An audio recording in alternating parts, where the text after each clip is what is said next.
시청자 여러분 안녕하십니까? 전 세계 교회와 선교지 소식 전해드리는 CGN 월드뉴스 정은지입니다. 첫 번째 소식 CBN에서 보내온 소식부터 전해드립니다. 미국 대통령 선거를 1년 앞두고 많은 후보자들이 일찌감치 경선에 뛰어들고 있습니다.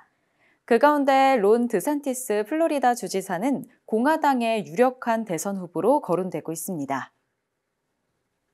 보수주의자들은 론 드산티스 플로리다 주지사를 진보적 의제와 싸우는 투사로 봅니다.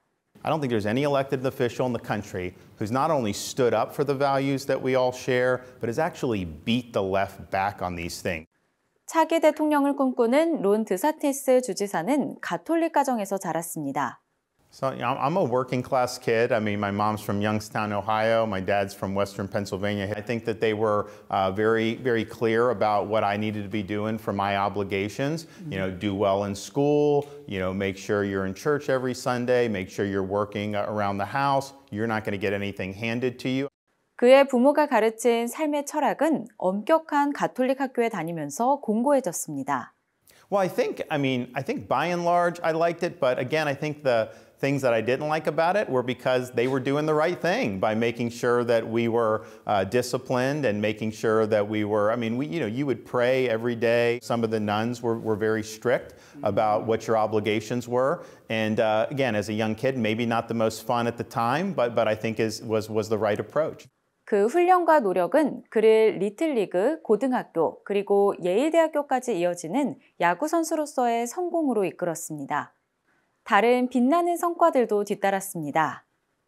하버드 법대 졸업, 해군 변호사, 이라크 복무, 하원 의원 당선, 그리고 지금은 주지사가 됐습니다. I always believed that it doesn't matter where you start. If you put that nose to the grindstone and work hard, God has a plan for you and you can do well in this country. 드산티스 주지사는 가톨릭 신앙이 자신을 진리에 기반을 두게 했다고 인정합니다. 그는 자신의 신앙을 공개적으로 내세우진 않지만 아내 케이시와 함께 빠짐없이 교회에 다니며 교회를 가족의 우선순위로 여깁니다. Our household is a Christ-centered household, and we're raising our kids, with those values. We think that that's very important. It's great for us when our kids are coming back from preschool or kindergarten talking about David and Goliath and talking about some of these, and we're like, thank you. So we're very appreciative of being able to do that. My son, he was 4 for Christmas this year. He wanted a sling to be like David slaying Goliath. And so that really, I think, warms our hearts when we see that. 드산티스 주지사는 2021년에 아내가 유방암 진단을 받았을 때 다윗 왕처럼 신앙과 기도에 의지해야 했습니다. 치료 끝에 그의 아내는 암에서 벗어났습니다. There was a definite increase in her spirits once we went public and people started praying for us. And you could, yes, absolutely. 그러나 그에게 비극의 시간도 있었습니다. 2015년에 여동생 크리스티나가 30살의 나이로 갑자기 사망했습니다. She had a pulmonary embolism, so it's difficult just because you're just thinking why would that have to happen? And not that you want any illness, but it's sometimes people are going through it. This was something 5 days before it happened was not even on our radar. 비극의 때는 시험이 될 수 있습니다. 그러나 드산티스 주지사에게는 삶의 중심에 두는 말씀이 있었습니다. I would point out, I'm the way, the truth, and the life. That's ultimately what the faith centers around. Yes, there's a lot of traditions, and I think a lot of those are nice, but at the end of the day, it's kind of, where is your heart with respect to God, and what is that relationship? 드산티스 주지사는 조기 경선 지역인 사우스 캐롤라이나주와 아이오와주의 유권자들, 특히 복음주의자들과 강력한 관계를 맺기를 희망합니다. 두 지역에서의 승리는 그를 공화당 후보 지명에 이르게 할 것입니다. 그는 플로리다 심장박동법을 포함해 여러 정책에서 승리를 거뒀습니다.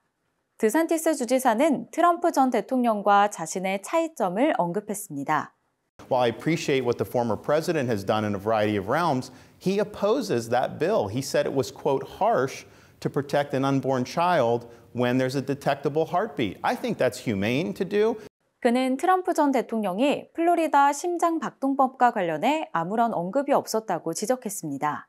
I think so. I mean, I was really surprised because he's a Florida resident, and I thought he would compliment the fact, that we were able to do the heartbeat bill, which pro-lifers have wanted for a long time. He never complimented, never said anything about it. Then he was asked about it, and he said it was, quote, harsh. 미국을 어떻게 변화시킬 것인가에 대한 드산티스 주지사의 메시지는 믿음이 하나의 문제보다 훨씬 크다는 것입니다. It's got to be a spiritual, and I think it's got to be a strong faith that is really going to get us through very turbulent times. 그는 미국 사회에 하나님이 필요하다고 강조했습니다. No, absolutely. I mean, look, at the end of the day, there's certain problems, economic problems, there's problems at the border, there's all very important, but, why are we here? Why are we free people? We're free because God has endowed us with inalienable rights. That's why America was founded. Our Constitution was created not to give us rights, but to protect the rights that God has already bestowed upon us. 그리고 또 다른 소망을 전했습니다. Could I have been there with Jesus' disciples? I mean, these are people who, Peter's just fishing one day, and all of a sudden, this guy comes up to him, catches all the fish, and says, you're going to be fisher. I want you to be a fisher of men. Come with me. And so these guys all went out, and they dedicated their life to spreading the gospel. I look back at that and would love to have been able to be there with them. 대신 그는 2024년 대선 캠페인에서 믿음으로 덮인 보수주의 메시지를 전할 것입니다. 신학 교수와 아티스트가 10년 전에 친구들을 위해 만든 2개의 비디오 영상이 국제적인 프로젝트가 됐습니다. 바이블 프로젝트가 하나님의 말씀을 알고자 하는 전 세계 수백만 명의 사람들을 돕습니다. 조용한 포틀랜드 동네에 숨어있는 애니메이션 스튜디오가 새롭고 신선한 방식으로 수백만 명의 사람들에게 성경을 전합니다. 스튜디오의 문 뒤에서 놀라운 일들이 일어납니다. 대학 친구들의 아이디어가 성경의 이해를 돕는 성공적인 방법이 됐습니다. 오랜 친구 사이인 팀 맥키와 존 콜린스는 대학 시절에 더 많은 사람들이 성경을 읽고 잘 이해할 수 있는 방법에 대해 고민했습니다. 그 결과는 바이블 프로젝트라는 애니메이션이었습니다. 처음에는 친구들을 위해 2개의 영상을 온라인에 업로드했습니다. 바이블 프로젝트는 10년도 되지 않아서 140명이 넘는 직원들과 함께 180여 개의 영상과 350개의 팟캐스트 에피소드를 제작했습니다. 200개 이상 국가에서 6억 2천만 회 이상의 조회수를 기록했으며 전 세계적으로 500만 명 이상의 구독자를 보유하고 있습니다. None of us were smart enough to think about, would we create this big nonprofit out of this? This really was a passion project of 2 friends going, I think this would be helpful to not only just us, but some of our friends. And the crowd just caught up so fast in not only watching them, but wanting more of them. And they started helping fund them just with, $5 here, $10 there, until we had enough funds to make another video, and away we went. 존은 대학 졸업 후에 목사로 섬기다가 대기업을 위한 영상 제작 일을 시작했습니다. 팀은 히브리어 성경학과 유대학으로 박사 학위를 받고 목사이자 신학교 교수가 됐습니다. 그리고 2 사람은 힘을 합치기로 결정했습니다. 팀의 성경 지식과 존의 창의력이 합쳐져 바이블 프로젝트가 탄생했습니다. This is just basically our workflow for one of our fully animated videos. So some projects are in illustration, some are in animation, some are writing, some are storyboarding. Then I meet with the artist, and then we go through all this in detail, and then the artist goes and draws the beautiful version. So by the time I sit down to record, I've got this in my head. The first dispute, that's hard to say quickly. That is hard. The first dispute starts when God says that he still loves his covenant people, Israel, despite their failures. 바이블 프로젝트는 성경을 영감을 주는 인용문으로만 보는 사람들을 돕기 위해 노력합니다. 크리스천들이 혼란스러워하거나 어려워서 피하는 구절들을 다룹니다. It's pretty neat to see kids from the age of 10 who are even, writing in saying just how engaged they are in the scriptures. And then we've got 85-year-old folks that are writing in going, I thought this was for my grandkids. I never thought I would go back and read the Bible with new eyes. 현재 56개 언어로 번역된 바이블 프로젝트는 무슬림 세계에도 접근합니다. You find people in, Tunisia watching the Arabic videos and sending in comments of, I'm a Muslim who, has been interested in the Bible and I didn't know how to, engage it or read it. And I found your videos on YouTube because they're free. And now they're opening up the scriptures in a unique way and understanding, what it's saying about Jesus. 소수의 친구만을 위한 실험이 전 세계 수백만 명의 사람들이 성경을 더 잘 알고 이해하도록 돕고 있습니다.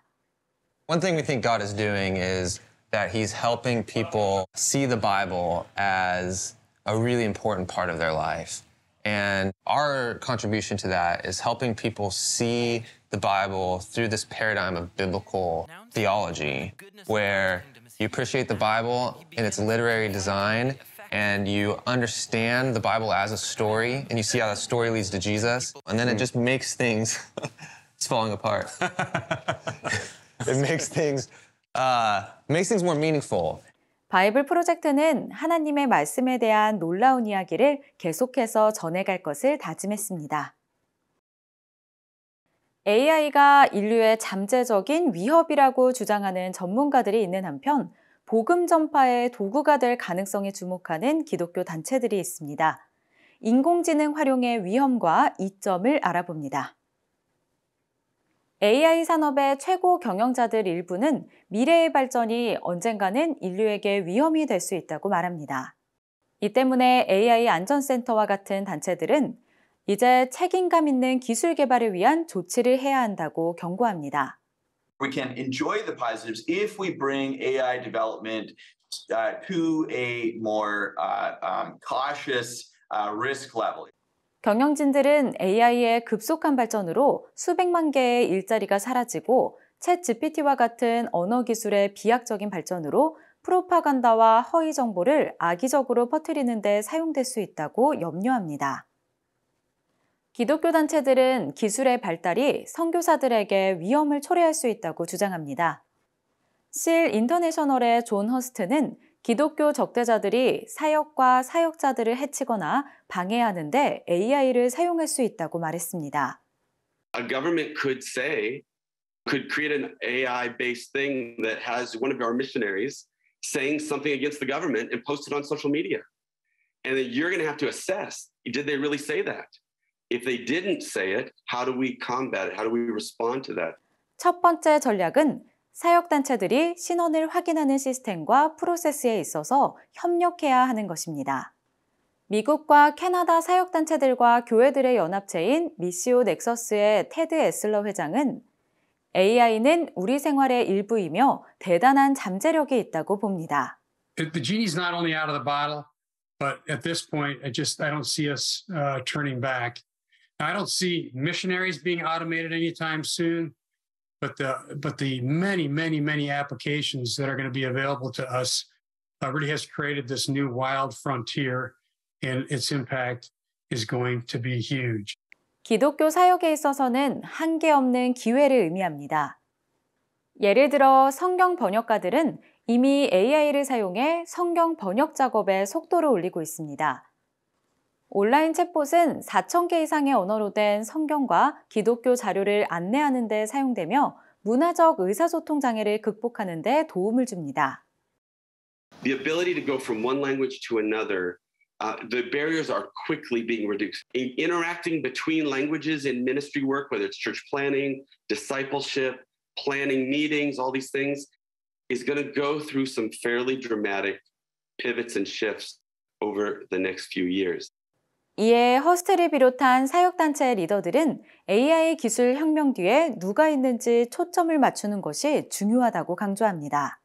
Are we allowing and designing our systems and our ministries and our structures to make sure the human stays in the pilot seat and actually make sure that God is in the pilot seat, that we are looking to God, and that we are using technology like that. 인공지능 기술이 빠르게 진화함에 따라 앞으로의 사역 현장에도 많은 변화가 있을 것으로 보입니다. CGN 월드뉴스는 새로운 시대에 변치 않는 복음을 전하며 세상에 바로 서고자 하는 그리스도인들의 눈이 되겠습니다. 시청해주셔서 감사드립니다.